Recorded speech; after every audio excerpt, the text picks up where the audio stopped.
test is in 4-part, Part 1, Part 2, Part 3, and Part 4. Now look at Part 1. Part 1. You will hear a telephone conversation between a customer and an overseas shipping agent. First, you have some time to look at questions 1 to 8.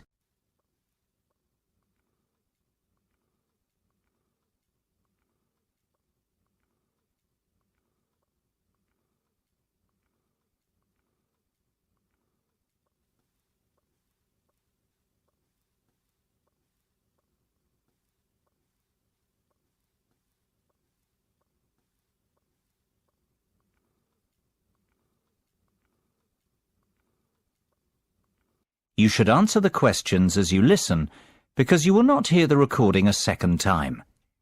Listen carefully and answer questions 1 to 8. Good afternoon, Denham's Shipping. How can I be of service? Well, I wish to inquire about sending a container of personal items from the UK to Ireland. No problem. Would you like me to give you an estimate of the cost? Yes, please. Well, first of all, may I take your details? Of course. My name's Tim Lafferty. Could you spell your surname for me, please, Tim? Yes, it's Lafferty. L-A-F-F-E-R-T-Y. Thank you, Tim. Now, where would you like us to pick your container up from? My university, if possible. OK. Let me make a note of the address. It's Abbeyfield University. Is that A-B-B-E-Y-F-I-E-L-D?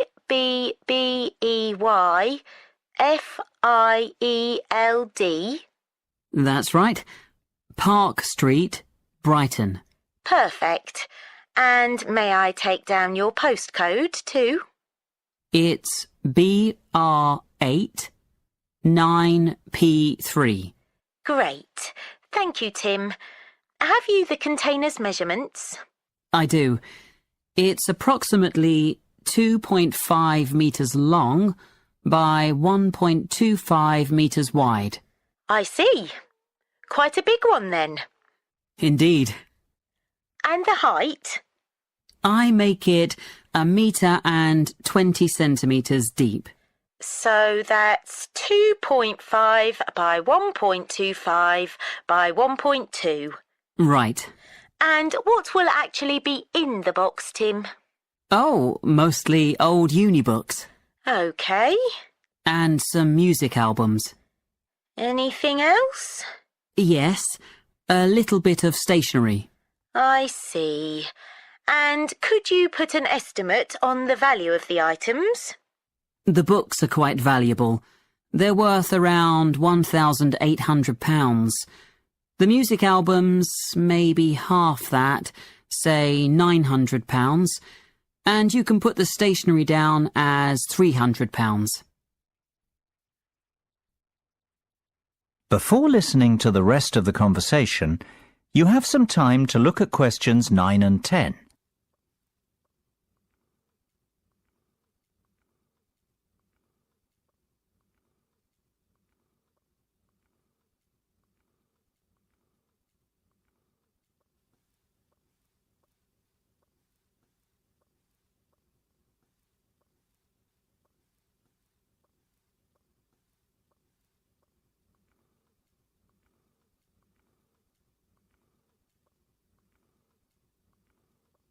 Now listen and answer questions 9 and 10.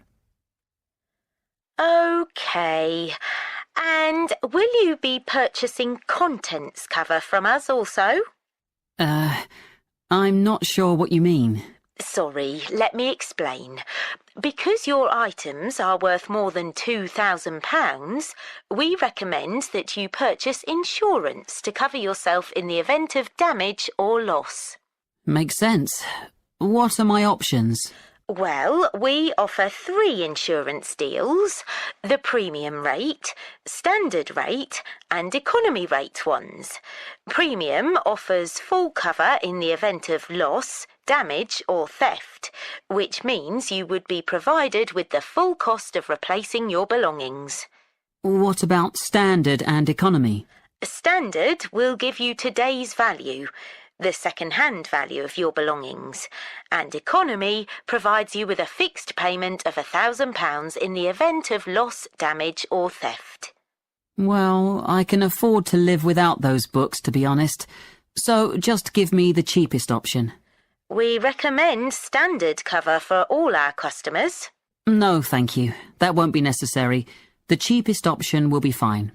No problem. And one last thing, will you be needing delivery at your office, at your house, or do you intend to pick up your container at the port? Home delivery would suit me best, I think. We'll get that process for you. That is the end of part 1. You now have half a minute to check your answers.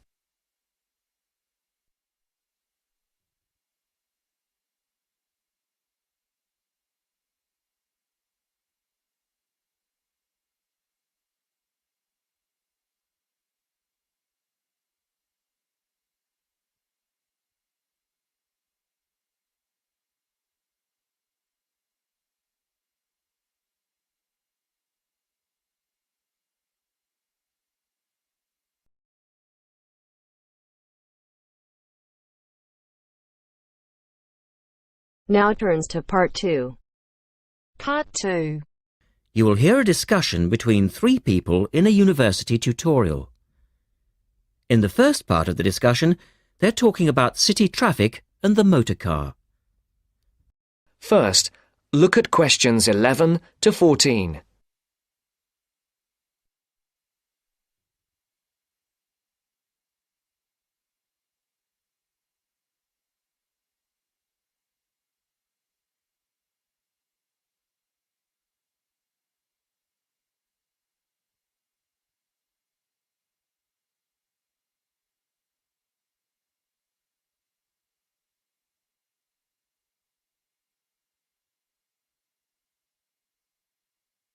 Listen carefully. We're very pleased to welcome Professor Isaac Nebworth to our tutorial group today. And he's come to share one of his pet passions with us, city traffic and our Western dependence on the motor car. I believe questions are quite welcome throughout. Thank you. Well, I know you're all very familiar with the superhighway here in Melbourne.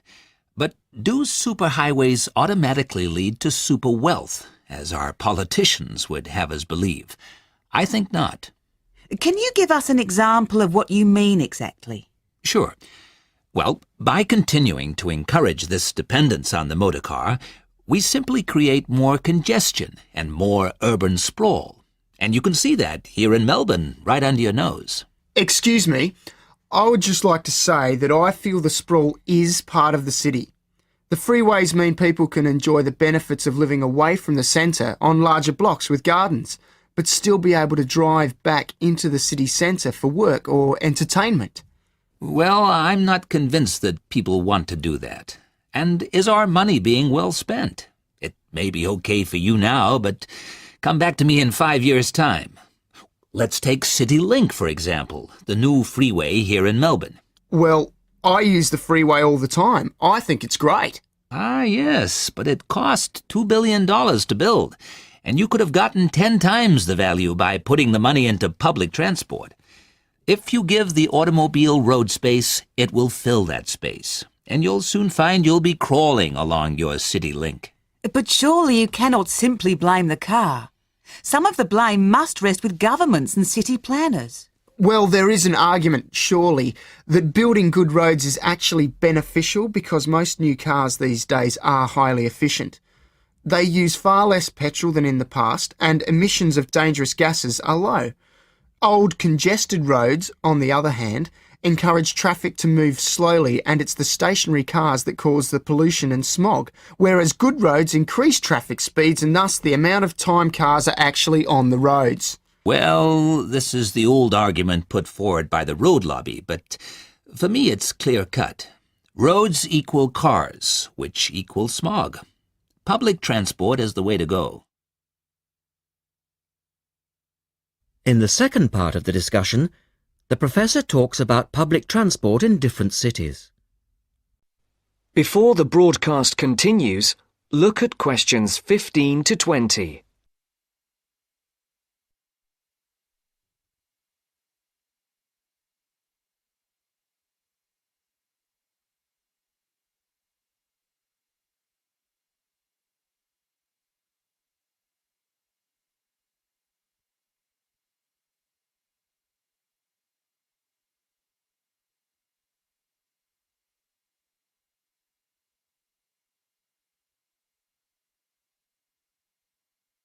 You will now listen to the second part of the talk. Now, on that topic of public transport, I read somewhere recently that Australia isn't doing too badly in the challenge to increase the use of public transport. Better than America, granted. But by comparison with Canada, it's not so good.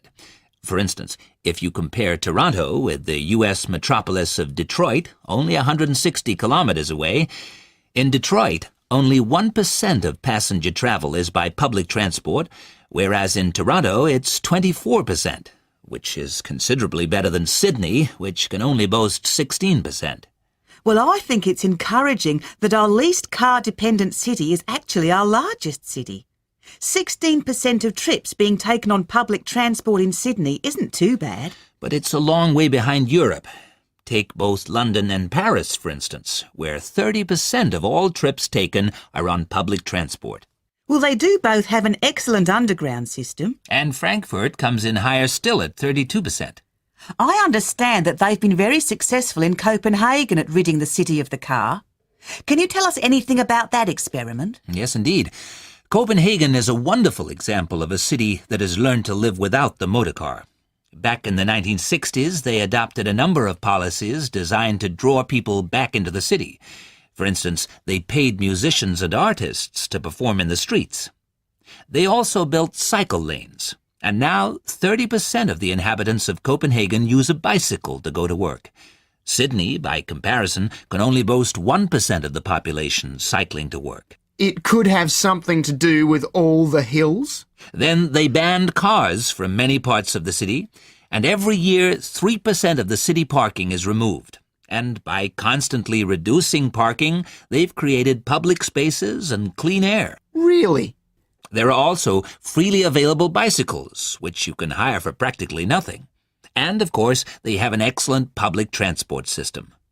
Well, that's all very well for Copenhagen, but I'd just like to say that some cities are just too large for a decent public transport system to work well, particularly in areas with low population, because if there aren't many people using the service, then they don't schedule enough buses or trains for that route. I accept that there's a vicious circle here, but people do need to support the system. And secondly, the whole process takes so long because usually you have to change. You know, from bus to train, that sort of thing. And that can be quite difficult. Ultimately, it's much easier to jump in your car. And often it turns out to be cheaper. Sure, but cheaper for whom? You or society? We have to work towards the ideal and not give in all the time because things are too difficult. Anyway, let's move on to some of the results of the survey, which I think you'll agree. That is the end of part 2. You now have half a minute to check your answers.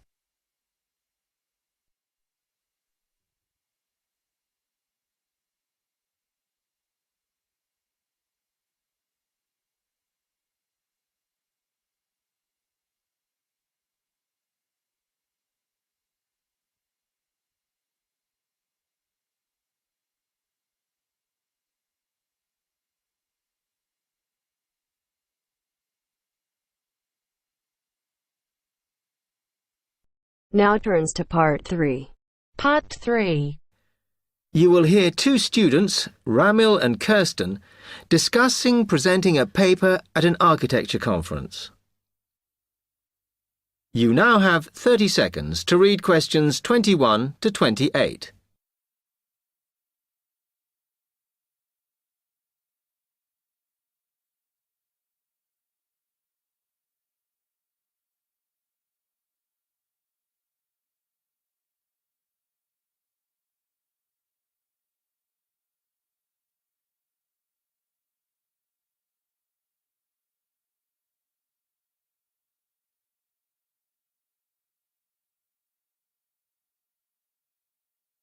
Hi, Kirsten. Have you heard about that architecture conference in Oxford at the end of the year? Yeah, I saw the leaflet on the notice board. As it's my final year, I ought to try giving a paper, but I've got no idea how to go about it. Oh, I think you should go for it. I did one last year. It's quite straightforward. First of all, you need to see what the conference themes are. You know, what topics they're covering. You can do that by looking it up on the website. You need to submit a paper that falls into one of the categories they give you. Oh, that may give me some ideas. Then, while you're doing that, you should also have a look at the information on how to submit your paper. The rules, if you like, such as the length. It's important you follow those. I see. And then I suppose the next stage is to start writing it up. I'd like to use it as an opportunity to propose some future work, but I understand it must be based on current work. Still, there's plenty to choose from. It makes sense to do something that I'm more familiar with. Yes, and the other thing is, when you've written it up, then go back and look at your data carefully and make certain that you've presented it in a format that is standard for your subject.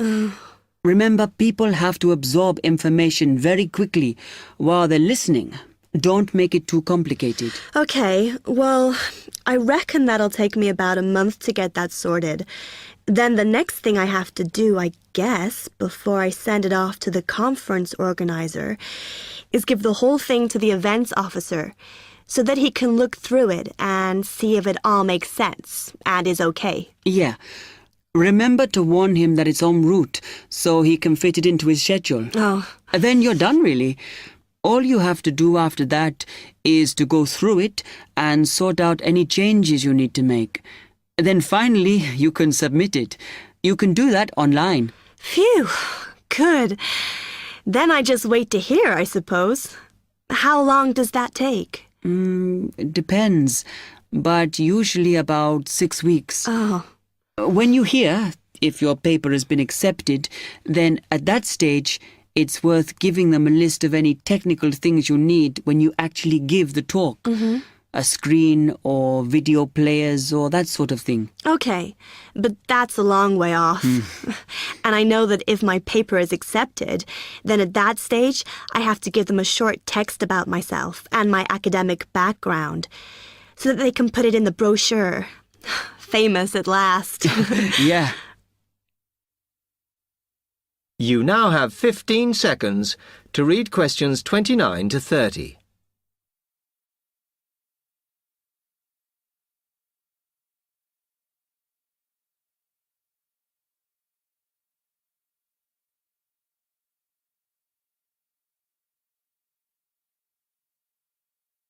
Right, well, I've got to get a couple of things sorted if I'm going to get this paper completed. Have you got enough data? Possibly. I'd like to reinforce some of it, though, so I thought I'd send out some more questionnaires. I was looking at that thesis that Angela wrote last year, and she said you need a sample of over 100 to be sure of your results. I think some of this year's postgraduates are doing some of the same stuff as you on buildings. Why don't you talk to them? I'll end up getting confused. It would be more useful for me to actually go out to that site by the rail bridge to see how they're building the new factory. Oh. I managed to get hold of Professor Barnett at London University, and he said I should go out and take pictures. I'm pretty busy, but I'll have to make time. Anyway, what about you? What are your plans?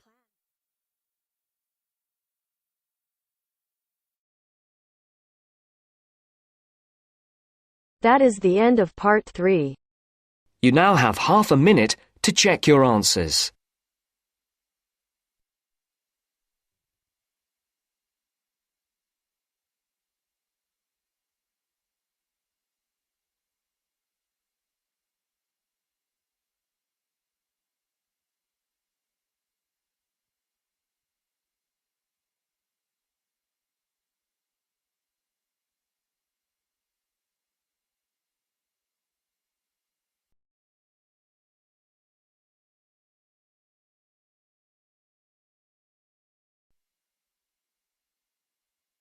Now turns to Part 4. Part 4.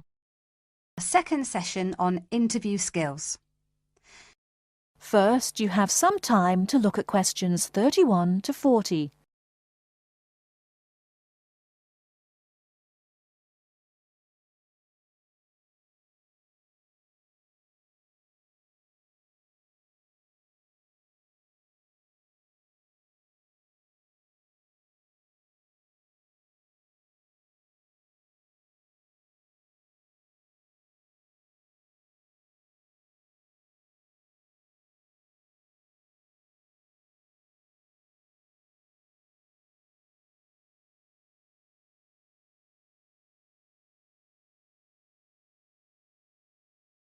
Now, listen carefully and answer questions 31 to 40. Hello there everyone, and welcome to our second session on interview skills. Now, we have already looked at what to say in the interview and what to wear. So let's consider non-verbal behaviour, or as it is more often called, body language. Believe it or not, research has shown that this is what makes the strongest impression on people we meet. Frequent eye contact is one aspect of body language which goes down very well with interviewers and creates a good impression. Looking at people means that you're sure of yourself and confident. In fact, one famous car company even makes a note of the level of eye contact candidates make during their recruitment process for this very reason. So it is very important to maintain eye contact. But be careful how you do it. Avoid staring, as this is a sign of hostility. But avoiding eye contact altogether and looking away or down is even worse. But the general message is maintain that eye contact. Believe me, the eyes have it. Now, along with eye contact, smiling is one of the other important non-verbal actions which say more to the interviewer than any answers you give. A good way to create a good impression during the first few minutes of your interview is to smile warmly when you meet the person or people who will be interviewing you. It shows them that you are relaxed. Facial scanning takes a triangular route, from the eyes down to the mouth and back to the eyes. Even when you aren't speaking, an interviewer will be noticing your mouth, so give a relaxed smile whenever you feel it is appropriate. Now, not surprisingly, interviewers pay most attention to a person's face or head during an interview, and they certainly pick up a lot on what they see. Researchers have identified nodding as going down very well with interviewers. This simple gesture shows that you are listening and paying attention. Another useful head gesture is to tilt your head slightly to one side. Now, this reinforces that you are listening well to what the interviewer is saying to you. However, tilting your head back isn't such a good idea, as this signals arrogance. And drooping your head forward indicates that you are lacking in confidence. And as we all know, that is exactly the opposite of what an interviewer wants to see. So the message is, mind your head. Now, posture, or the way that you carry yourself, is an important area of body language to be aware of. And it is one of the first body language signals that interviewers read as you enter a room. Posture also matters when you're sitting down. A well-supported position, with your shoulders square and sitting full back on the chair, will give the impression that you are confident, which is just what the interviewer wants to see. I once interviewed a candidate who perched right on the edge of her chair throughout. I kept feeling that she was about to run out of the room in terror. However, occasionally leaning forward slightly when the interviewer is speaking reinforces the message that you are keen and interested, as well as showing the interviewer that you're actually listening to what they are saying. But don't overdo it by leaning too far forward. That can be a bit distracting for the interviewer. Now, we all tend to use our hands to gesture, especially when we are explaining something or as we become involved in what we are saying. This is fine. It shows that we are keen and perhaps even excited about something. However, what can work against someone at an interview is when they fidget. This kind of moving about is, of course, what we do when we are nervous, and fidgeting can be very distracting to watch. So if this is a problem for you when you get nervous, it is a good idea to practice sitting with your hands gently resting in your lap or on the arms of the chair. Try not to fold your arms though, as this tends to look uncomfortable or hostile. But whatever movements you make, be careful with your hands. They need to be kept well away from your mouth, head or face. In fact, experts say that when a hand flies up to or over a person's mouth, it implies that the person is worried or wound up about something. For most of us, staying calm in an interview situation is a challenge, so putting in a bit of practice in advance will help. So, to end with, here are a couple of suggestions on how to improve our body language. A good idea is to choose a role model, such as an actor or fictional character, or a public figure or someone you know. Then sit calmly and imagine that you are this person. Now, other countries have different body language signals. So remember that if you are being interviewed abroad, you may want to check if there are any special gestures to avoid. It's also a good idea to get used to reading body language signals. You can do this by simply watching how people interact in public places, such as on the streets or in restaurants. And finally, when people have struck up a rapport, it is reflected through the natural mirroring of each other's body language movements. So you can use this to your advantage by occasionally mirroring the interviewer's own movements. For example, if they lean over to one side, you can do the same a few seconds later. It helps to create a special effect known as similar to me. But don't do it too often or the interviewer will notice. Now, any questions before we move on to interview listening skills? That is the end of part 4. You now have half a minute to check your answers.